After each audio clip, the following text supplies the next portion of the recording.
Hi everyone, this is Sarfaraz from Aristotle Prep and we are looking at question number 28 from the OG 13 critical reasoning chapter. This is a bold-faced question that we are looking at. So we will first read the argument, then we will try to predict as to what is the connection between the two bold parts or what role they are playing in the argument, and then we will go to the options. So the argument says, last year, a record number of new manufacturing jobs were created. Will this year bring another record? That's a question which I think the argument will now try to answer. Well, a new manufacturing job is created either within an existing company or by the startup of a new company. Alright? Within existing firms, new jobs have been created this year at well below last year's record pace. So new jobs fewer new jobs have been created this year in new companies. At the same time, there is considerable evidence that the number of new companies starting up will be no higher this year than it was last year. And surely the new companies starting up this year will create no more jobs per company than did last year's startups. So you see, it said there are two ways of creating new manufacturing jobs, either within an existing company or by starting a new company.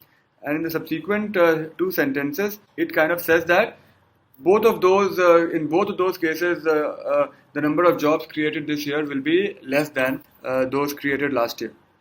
The second bold part is partly saying that. Sorry, the first bold part is partly saying that. Clearly, it can be concluded that, so the second bold part is now giving you the conclusion of the argument. And the conclusion obviously has to be that this year fewer jobs will be created. Let's read it, but clearly, it can be concluded that the number of new jobs created this year will fall short of last year's record, as I said.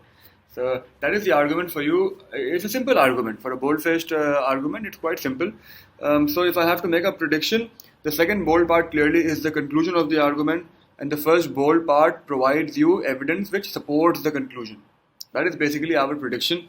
With that thought process, if we look at the options, A says, the first is a prediction that, if accurate, would provide support for the main conclusion of the argument. Absolutely correct.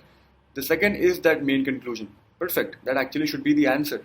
So the second option says, the first is a prediction that, if accurate, would provide support for the main conclusion of the argument. That's correct. The second is a conclusion drawn in order to support that main conclusion. That's absolutely wrong. The second is the main conclusion.